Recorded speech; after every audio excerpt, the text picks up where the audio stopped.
Hi friends, welcome to World Explorer. Today, on account of World Alzheimer's Day on September 21, the theme of this year is Let's Talk About Dementia. Hashtags are Let's Talk About Dementia, World ALZ Month. Alzheimer's disease is first identified by Dr. Alois Alzheimer, German neuropathologist, and he named the disease in the 1906. Alzheimer's disease is insidious, severe, progressive cognitive impairment. Alzheimer's disease is irreversible and it destroys all the cognitive functions. Memory, language, visuospatial disturbances is very common. It is seen in older adults, but even youngers are affected. Some of the diseases are familial and it's autosomal dominant or sporadic. These are the warning signs of Alzheimer's disease. Memory loss that disrupts the daily life, challenges in planning or solving problems, difficulty completing the familiar task, confusion with time or place, trouble understanding visual images and spatial relationships, newer problems with the words in speaking or writing, misplacing things and losing the ability to retrace steps, decreased or poor judgment, withdrawal from the work or social activities, changes in mood or personality. These are the most common symptoms of Alzheimer's. Now, all these symptoms we see in age related changes also, because with old age we see the memory loss, we see the decision making capacity is decreased. But how we can differentiate it from age related changes? If we are making once a while bad decision, that is related to age, but in dementia it is poor judgment and decision making. In age related changes it may be missing monthly payment, but in dementia they are unable to manage their budget.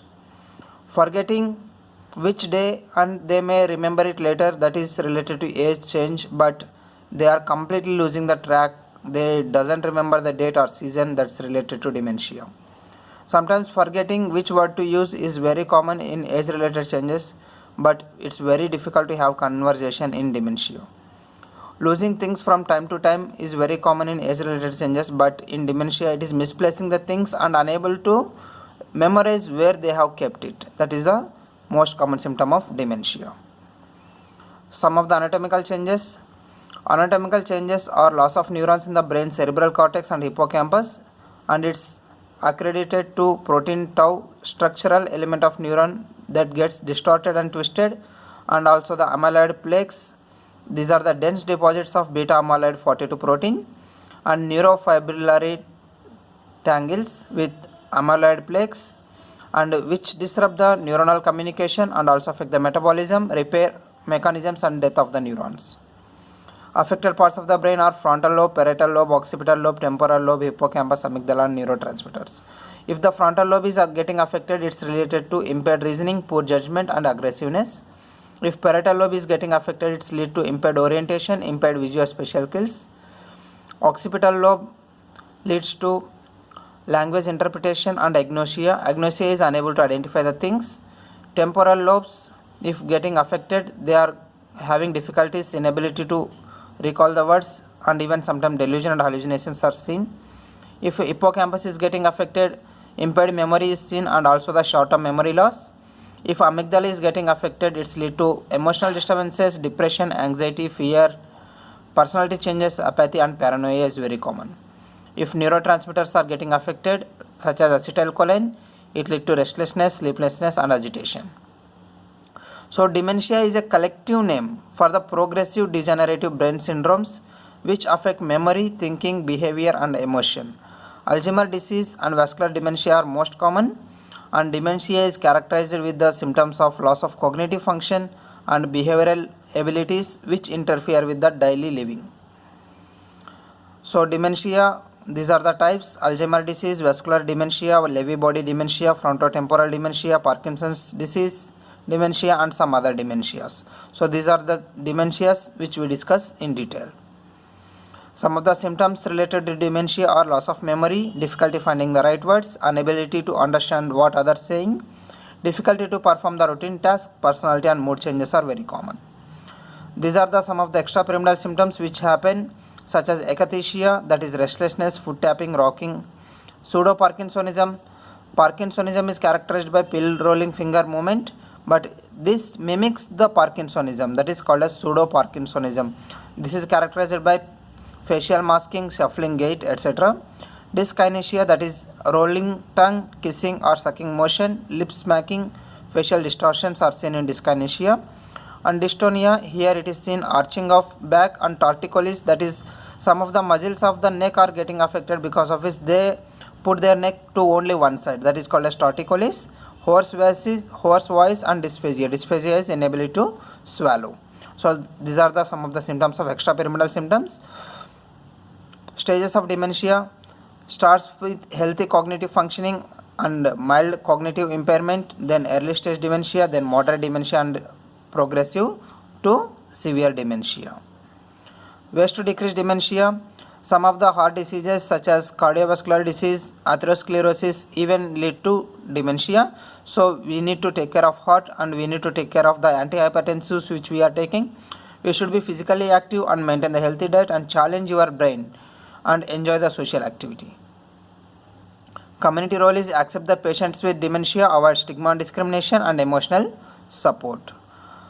Now let's discuss about Alzheimer's disease. Alzheimer's disease is affecting the higher brain structures, and we see amyloid plaques characterized by cognitive deficits, memory deficit, wandering, and aphasia, common in the age group of 60 to 80 years.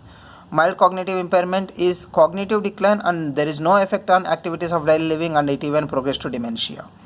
Multi-infarct or vascular dementia, it's related to the cerebral infarctions related to cardiovascular disease and diabetes, characterized by the cognitive impairment, emotional lability, dysarthria, dysphagia, stepwise deterioration of the person. Dementia with Lewy bodies, this is accumulation of synuclein protein. This is characterized by the cognitive impairment, Parkinsonian symptoms, random eye movement, sleep disorders, hallucinations, and apathy. Parkinson disease is because of dopamine deficiency, which is characterized by the movement disorders, dysarthria, dysphagia, and bradykinesia. Even late cognitive dysfunction is seen, tremors, rigidity, slowness of movement, postural instability, and pill rolling movements are seen. Frontotemporal dementia or Pick's dementia. This is related to protein accumulation in the neurons, characterized by the cognitive impairment, depression, apathy, wandering, disorientation, and lack of inhibition. Creutzfeldt-Jakob disease, this is related to prion protein abnormalities, cognitive impairment, myoclonus, and extrapyramidal movements are seen. Hydrocephalus, this is because of increased CSF in the cerebral ventricles. The causes of CSF increase is subarachnoid hemorrhage, infection, trauma, and tumor. Cognitive impairment, gait disorders, and incontinence is seen. Huntington disease characterized by the cognitive impairment and choreiform movements, and dysarthria, dysphagia, and bruxism. This is autosomal dominant disease. Whenever autosomal dominant disease, it is better to have some genetic counseling. Wernicke-Korsakoff syndrome, which is related to the alcoholism, AIDS, cancer, and hyperthyroidism, which is characterized by the severe thiamine deficiency. And symptoms include confusion, permanent memory gaps, motor and coordination difficulty, and damage is irreversible. Gerstmann-Straussler snare disease, here we are seeing the prions, and characterized by cerebral ataxia and cognitive impairment. HIV-associated dementia or AIDS dementia complex, characterized by the cognitive impairment and motor dysfunction, paraparesis, and depression. Neurosyphilis, this is related to sexually transmitted diseases caused by spirochetes, characterized by the cognitive impairment, tremors, ataxia, and dysarthria. Traumatic brain injury, it also leads to memory impairment, behavioral symptoms with or without motor or sensory deficits. Delirium is characterized by confusion, clouding of consciousness, difficulty to maintain concentration and attention. Usually the reasons are pneumonia and UTI in the older population. Delirium is acute and reversible. Medications leading to delirium are diuretics, opioids, steroids, antidepressants, antipsychotics, antihypertensives, and anticholinergics. Now delirium is to be differentiated from dementia. Delirium is reversible, but dementia is not. Depression is characterized by symptoms of hopelessness, helplessness, and worthlessness, and also the suicidal tendencies. Poor concentration, apathy, decreased psychomotor ability, and sleep disturbances and fatigue. This should be differentiated from the dementia, with the symptoms of classic symptoms of Alzheimer's disease are memory difficulty, agitation, and disturbed sleep-wake cycle, and also the personality changes. We should differentiate this depression in early stages itself, because late changes if you are diagnosing the Alzheimer's disease late, and if you are confusing with depression, and if you are giving the antidepressants, it even increases the cholinergic activity. Some of the drugs which we use to treat depression, it leads to progressive Alzheimer's disease, and it may end to severe Alzheimer's disease. Next is dementia summary. Dementia is characterized by memory impairment, cognitive disturbance, and interfering the social and occupational functioning. We have to differentiate it from the delirium and depression. Pharmacotherapy includes NMDA receptor antagonist, memantine, cholinesterase inhibitors, donepezil, Tacran, rivastigmine, galantamine, antipsychotics used to treat agitation, delusions, and aggression, benzodiazepines used to treat agitation and anxiety, SSRIs used to treat depression, paroxetine to decrease anxiety, citalopram to decrease apnea and irritability. Mental status examination we are going to do for the patient. We are going to check the verbal fluency, whether how much they are able to pronounce their words. Comprehension, we are trying to show some images and we will ask them to point the objects. Naming and word finding is done. Orientation, we are going to check with the time, place and person. Where are you and who is this person standing beside you, like these questions we are going to ask. New learning abilities we are going to find out. We are trying to teach them some new words and we are asking them to find out. And we are going to tell a verbal story to identify immediate recall, because we see a symptom called as short-term memory loss. And visual memory test, paired associate learning, construction ability, written complex calculations, proverb interpretation and similarities. These are the things which we do in mental status examination. Lab testing is done by complete blood test, blood chemistry for electrolytes, calcium, glucose, urinalysis, urine culture, LFT, KFT, vitamin B12, folate levels, syphilis or HIV testing. Reasons to decrease self-care activity or memory loss and short attention span. Activities of daily living we have to plan in such a manner they are done in a routine manner and at fixed time, like bathing, dressing, undressing, eating, toileting, mobility. Wandering is very common in Alzheimer's disease, so this is aimless and sometimes it is purposeful and purposeless. We have to give an identification bracelet and also contact numbers, and we need to provide the safe environment. Sundown syndrome is very common. This is restlessness in the evening or night.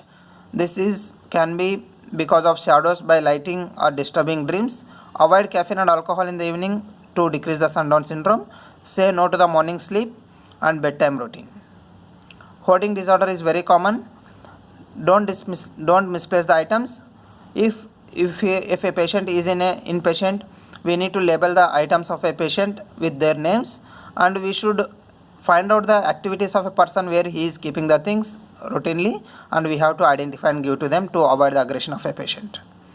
Agitation or aggression is very common. The causes are misplacing of items, such as sometimes the environment is also the cause. We have to identify the cause, and we have to calm and reassure the patient, distract the patient from the present situation. Soothing music is helpful.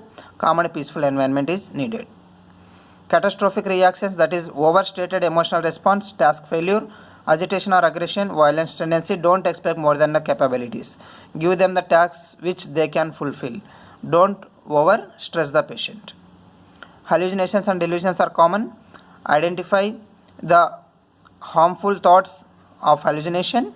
Ask if there is some of the medications which are causing. Try to control the medications and distract the patient.